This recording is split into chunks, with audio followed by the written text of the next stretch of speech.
ଦିନେ ମିନୁ ଚଢ଼େଇ ତା ପିଲାମାନଙ୍କ ସହ ସହରକୁ ବୁଲିବାକୁ ଯାଇଥିଲା। ଘରକୁ ଫେରିଲା ବେଳକୁ ତାକୁ ଟିକେ ଡେରି ହେଇଗଲା। ସେମାନେ ଜଙ୍ଗଲ ରାସ୍ତା ଦେଇ ଘରକୁ ଫେରୁଥିଲେ। ବାଟରେ ଆସିଲା ବେଳେ ସେମାନେ ଗୋଟେ ବିଲୁଆକୁ ଶୋଇଥିବାର ଦେଖିଲେ। ଆରେ ପିଲାମାନେ, ହେଇଟି ଦେଖ, ଗୋଟେ ବିଲୁଆ ଶୋଇଛି। ତମେ ମାନେ ମୋ ପାଖେ ପାଖେ ରୁହ, ଆଉ ଚାଲ ଏଠୁ ଜଲ୍ଦି ପଳେଇବା, ନହେଲେ ଯଦି ସେ ବିଲୁଆ ଉଠି ପଡ଼ିବ ତାହେଲେ ଆମକୁ ସେ ଖାଇଦେବ।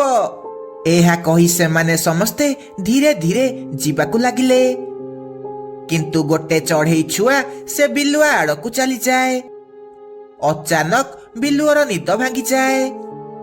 ଆରେ, ମୁଁ କଣ ସ୍ୱପ୍ନ ଦେଖୁଛି ନା କଣ? ମୋ ଆଖି ଆଗରେ ମୋ ଖାଇବା ଆସିକି ଠିଆ ହେଇଛି। ଯାଉଛି ମୁଁ ୟାକୁ ମଜା କରି ଖାଇବି। ଏହା କହି ବିଲୁଆ ସେ ଚଢ଼େଇ ଛୁଆକୁ ଖାଇବାକୁ ଲାଗେ। ମିନୁ ଚଢ଼େଇ ତା ପିଲାର ଚିତ୍କାର ଶୁଣି ସେଠାକୁ ଆସିଲା। ହଇରେ ଦୁଷ୍ଟ ବିଲୁଆ, ତୁ ମୋ ପିଲାକୁ ଖାଇଦେଲୁ। ତତେ ମୁଁ ଜମାରୁ ଛାଡ଼ିବିନି। ତତେ ମୁଁ ଜୀବନରୁ ମାରିଦେବି। ଏଡ଼ିକି ଟିକିଏ ଚଢ଼େଇ ହେଇ ମତେ ମାରିବୁ କହୁଛୁ? ଭଲରେ ଭଲରେ କହୁଛି, ଏଠୁ ପଳା, ନହେଲେ ତୋ ପିଲା ଭଳି ତତେ ବି କଞ୍ଚା ଖାଇଦେବି। ଆଚ୍ଛା, ତୁ ମତେ ଖାଇବୁ ନା? ଏବେ ଦେଖେ ମୁଁ କଣ କରୁଛି। ଏହା କହି ମିନୁ ଚଢ଼େଇ ସେଠାରୁ ଚାଲିଯାଏ। ଆଉ ଗୋଟେ କଟୁରୀ ନେଇ ସେଠାକୁ ଆସେ। ସେ ଦେଖେ ବିଲୁଆ ବହୁତ ଆରାମସେ ଶୋଇଛି। ସେ ସିଧା ସେହି କଟୁରୀ ଦ୍ୱାରା ବିଲୁଆର ମୁଣ୍ଡ କାଟିଦିଏ। ତୁ ମୋ ପିଲାକୁ ଖାଇଥିଲୁ ନା? ଏବେ ମଜା ଆସିଗଲାଟି? ଏବେ ଜାଣିଲୁ ଏ ମିନୁ ଚଢ଼େଇ କଣ କରିପାରେ? ପିଲାମାନେ, ଚାଲ ଜଲ୍ଦି ଜଲ୍ଦି ଏଠୁ ପଳେଇବା। ଏହା କହି ସେମାନେ ନିଜ ଘରକୁ ଚାଲିଯାଆନ୍ତି। ସେଦିନ ଥିଲା ଅମାବାସ୍ୟା ରାତି। ସେ ବିଲୁଆର କଟା ମୁଣ୍ଡ ଗୋଟିଏ ଭୂତ ହେଇଗଲା। ତୁ କଣ ଭାବିଲୁ ମିନୁ ଚଢ଼େଇ? ତୁ ମତେ ମାରିଦେଲୁ, ଆଉ ମୁଁ ତତେ ଛାଡ଼ିଦେବି? ମୁଁ ପ୍ରତିଶୋଧ ନେବି, ଆଉ ତୋ ସହ ତୋ ପିଲାମାନଙ୍କୁ ଖାଇଦେବି। ହା ହା ହା ହା ହା। ଏହା କହି ସେ ବିଲୁଆର କଟା ମୁଣ୍ଡ ମିନୁ ଚଢ଼େଇକୁ ଖୋଜି ଖୋଜି ଜଙ୍ଗଲ ଭିତରକୁ ଯାଏ।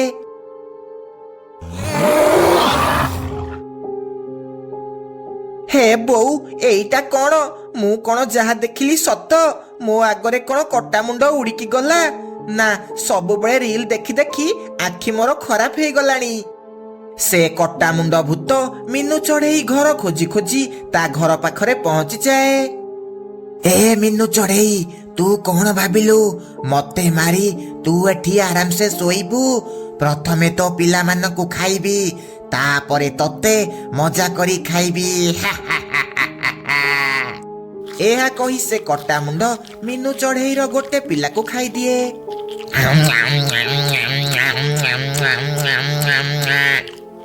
ପିଲାର ଚିତ୍କାର ଶୁଣି ମିନୁ ଚଢ଼େଇ ଉଠି ପଡ଼େ। ହେ ଭଗବାନ, ଇଏ ତୁ କଣ କଲୁ? ତୁ ମୋର ଆଉ ଗୋଟେ ପିଲାକୁ ଖାଇଦେଲୁ। ତୁ କଣ ପାଇଁ ମୋ ପଛରେ ପଡ଼ିଛୁ? ଦେଖେ ମିନୁ ଚଢ଼େଇ, ମୁଁ ତୋର ଆଉ ଗୋଟେ ପିଲାକୁ ଖାଇଦେଲି। ଏବେ ତୁ ମତେ ଆଉ ମାରି ପାରିବୁନି। ଏବେ ମୁଁ ଭୂତ ହେଇଯାଇଛି, ଭୂତ। ହା ହା ହା ହା ହା ହା। ନା ନା, ତୁ ମତେ କ୍ଷମା କରିଦେ। ମୁଁ ତୋର କଣ ଦୋଷ କରିଛି? ତୁ ଏଠୁ ପଳା। କଣ କହିଲୁ? ତତେ ମୁଁ ଛାଡ଼ିଦେବି? ଏତେ ସହଜରେ ତତେ ମୁଁ ଛାଡ଼ିବିନି। ତତେ ଖାଇଲା ପରେ ଯାଇ ମୋ ଆତ୍ମା ଶାନ୍ତି ହେବ। ଏହା କହି ସେ କଟା ମୁଣ୍ଡ ଯେମିତି ମିନୁକୁ ଖାଇବାକୁ ଯାଇଛି, ହଠାତ୍ ସେତିକି ବେଳେ ଦିନ ହେଇଯାଏ। ଆଉ ଝରକା ପଟୁ ସୂର୍ଯ୍ୟ କିରଣ ପଡ଼େ। ସୂର୍ଯ୍ୟ କିରଣ ଯେମିତି ସେ କଟା ମୁଣ୍ଡ ଉପରେ ପଡ଼ିଛି, ସେ କଟା ମୁଣ୍ଡ ଜଳିବାକୁ ଲାଗେ। ଆଉ ତାର ଶକ୍ତି କମ ହେଇଯାଏ। ଆଉ ସେ ସେଠାରୁ ଉଡ଼ିକି ପଳାଏ। ହେ ଭଗବାନ, ତମେ ଆଜି ମତେ ବଞ୍ଚେଇ ଦେଲ। କିନ୍ତୁ ରାତି ହେଲେ ସେ କଟା ମୁଣ୍ଡ ପୁଣି ଥରେ ଏଠାକୁ ଆସିବ।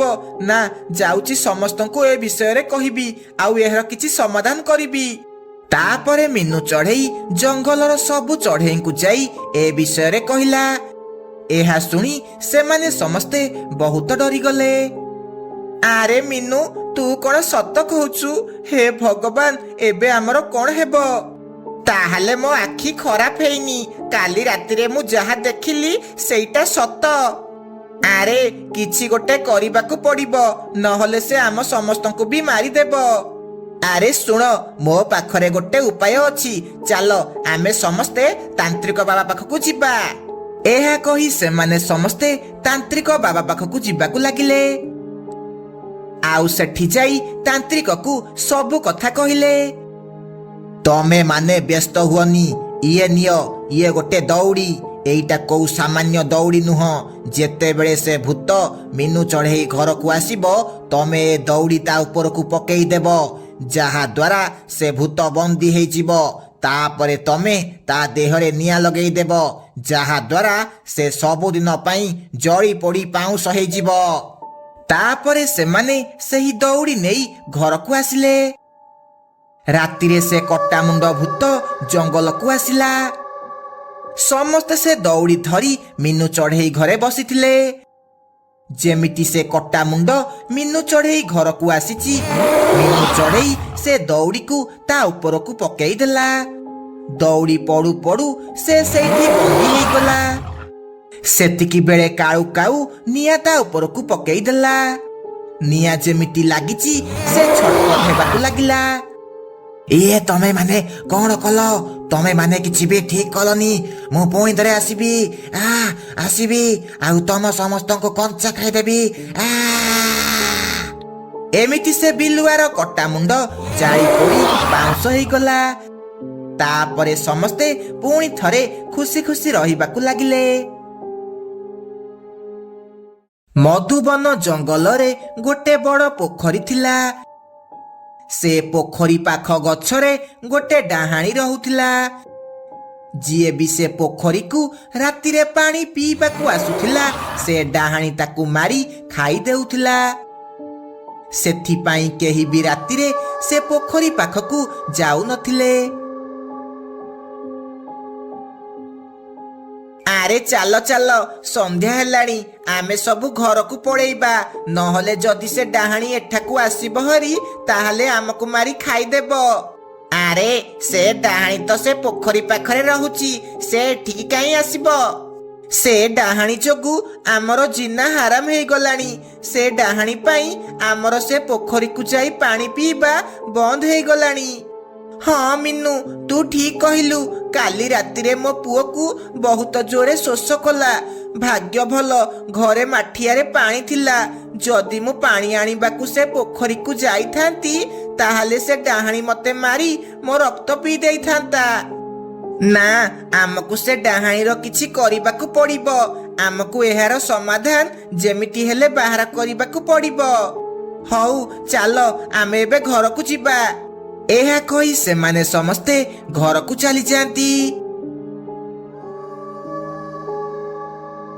ରାତିରେ ବଣ୍ଟି ପାରାକୁ ବହୁତ ଜୋରେ ଶୋଷ କଲା। ସେ ଦେଖିଲା ତା ଘରେ କିଛି ବି ପାଣି ନାହିଁ।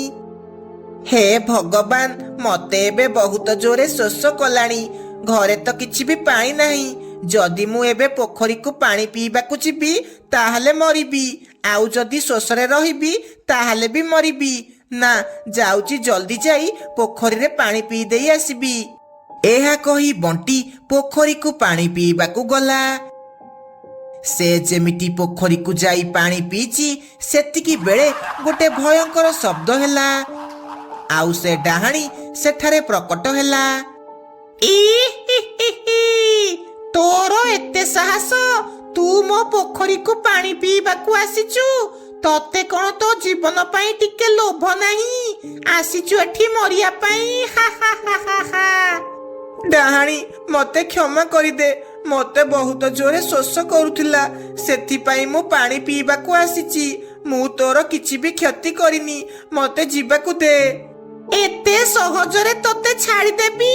ମୁଁ ପ୍ରଥମେ ତୋ ରକ୍ତ ପିଇବି, ତାପରେ ତତେ ଛାଡ଼ିଦେବି। ଏହା କହି ସେ ଡାହାଣୀ ବଣ୍ଟିକୁ ମାରି ତା ରକ୍ତ ପିଇଯାଏ। ଆଉ ତାକୁ ସେ ନଦୀ କୂଳେ ଫୋପାଡ଼ି ଦିଏ। ଏମିତି ସେ ଡାହାଣୀ ସବୁଦିନ କୌଣସି ନା କୌଣସି ପକ୍ଷୀକୁ ମାରି ତା ରକ୍ତ ପିଇଯାଏ। ଏମିତି ଧୀରେ ଧୀରେ ଜଙ୍ଗଲରେ ପକ୍ଷୀମାନଙ୍କ ସଂଖ୍ୟା କମିବାକୁ ଲାଗିଲା। ଗୋଟିଏ ଦିନ ଜଙ୍ଗଲରେ କିଛି ପକ୍ଷୀ ଗୋଟିଏ ଜାଗାରେ ଏକାଠି ହେଲେ। ଆରେ ସାଙ୍ଗମାନେ, ଏ ଡାହାଣୀ ସବୁଦିନ ଗୋଟେ ଲେଖାଏଁ ପକ୍ଷୀମାନଙ୍କୁ ମାରି ଦେଉଛି। ଏମିତି ହେଲେ ତ ଆମ ଜଙ୍ଗଲ ପୁରା ଖାଲି ହେଇଯିବ। କିନ୍ତୁ ଆମେ ତାର କଣ ବା କରିପାରିବା? ସେ ତ ବହୁତ ଶକ୍ତିଶାଳୀ। ଆରେ ଆମ ପାଖରେ ତାକୁ ହରେଇବା ପାଇଁ ସିନା ଶକ୍ତି ନାହିଁ, କିନ୍ତୁ ବୁଦ୍ଧି ତ ଅଛି। ଆରେ ମିନୁ ଚଢ଼େଇ, ତୁ ତ ଆମ ଜଙ୍ଗଲରେ ବହୁତ ବୁଦ୍ଧିମାନ। ତୁ ହିଁ କିଛି ଉପାୟ ବାହାର କରେ। ଶୁଣ, ମୁଁ କାଲି ଗୋଟେ ତାନ୍ତ୍ରିକ ବାବା ପାଖକୁ ଯାଇଥିଲି। ସେ ମତେ କହିଲେ ଆମେ ଯଦି ସେ ଡାହାଣୀର ଚୁଟି କାଟି ତାକୁ ଜାଳିଦେବା, ତାହେଲେ ସେ ଡାହାଣୀ ସବୁଦିନ ପାଇଁ ଶେଷ ହେଇଯିବ। କାହିଁକି ନା ତାନ୍ତ୍ରିକ ବାବା କହୁଥିଲେ ସେ ଡାହାଣୀର ଜୀବନ ତା ଚୁଟି ଭିତରେ ଅଛି। ହେଲେ ତାର ଚୁଟି କାଟିବ କିଏ? ଆମେ ତାର ଚୁଟି କାଟିଲା ବେଳକୁ ସିଏ ଆମକୁ ମାରି ଖାଇ ଦେଇଥିବ। ନାଇଁ କାଳୁ, ସେ କିଛି ବି କରିପାରିବନି। ମୋ କଥା ତମେ ମାନେ ମନ ଦେଇ ଶୁଣ। ଏହା କହି ମିନୁ ତା ଉପାୟ ବିଷୟରେ ସମସ୍ତଙ୍କୁ କୁହେ। ରାତିରେ ସବୁ ପକ୍ଷୀ ଯାଇ ସେ ପୋଖରୀ ପାଖରେ ଥିବା ଗୋଟେ ଗଛ ପଛପଟେ ଲୁଚିକି ରୁହନ୍ତି। ମିନୁ ସେ ପୋଖରୀ ପାଖକୁ ଯାଏ। କିଛି ସମୟ ହେଇଛି ସେ ଡାହାଣୀ ସେଠାରେ ପ୍ରକଟ ହୁଏ। ଆରେ ତମେ କିଏ? ତମେ କଣ ଏଠାକୁ ପାଣି ପିଇବାକୁ ଆସିଛ? ମୁଁ ପାଣି ପିଇବାକୁ ନୁହଁ, ମୁଁ ତ ରକ୍ତ ପିଇବାକୁ ଆସିଛି। ତତେ କଣ ମତେ ଦେଖିକି ଡର ଲାଗୁନି? ଆରେ ତମକୁ ମୁଁ ଦେଖିକି ଡରିବି କାହିଁକି? ତମେ ତ ଦେଖିବାକୁ ବହୁତ ସୁନ୍ଦର।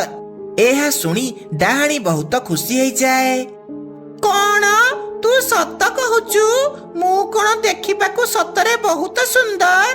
କିନ୍ତୁ ତୁ ମତେ ଯାହାବି କହ, ମୁଁ ତତେ ଆଜି ମାରିବି ମାନେ ମାରିବି, ଆଉ ତୋ ରକ୍ତ ପିଇବି। ସେ ଏମିତି କହୁଥିଲା ବେଳେ କାଳୁ କାଉ ପଛପଟୁ ଆସି ସେ ଡାହାଣୀର ଚୁଟି କାଟିଦିଏ, ଆଉ ସେଥିରେ ନିଆଁ ଲଗେଇ ଦିଏ। ଚୁଟିରେ ନିଆଁ ଲାଗୁ ଲାଗୁ ସେ ଡାହାଣୀ ବି ଛଟପଟ ହେବାକୁ ଲାଗେ।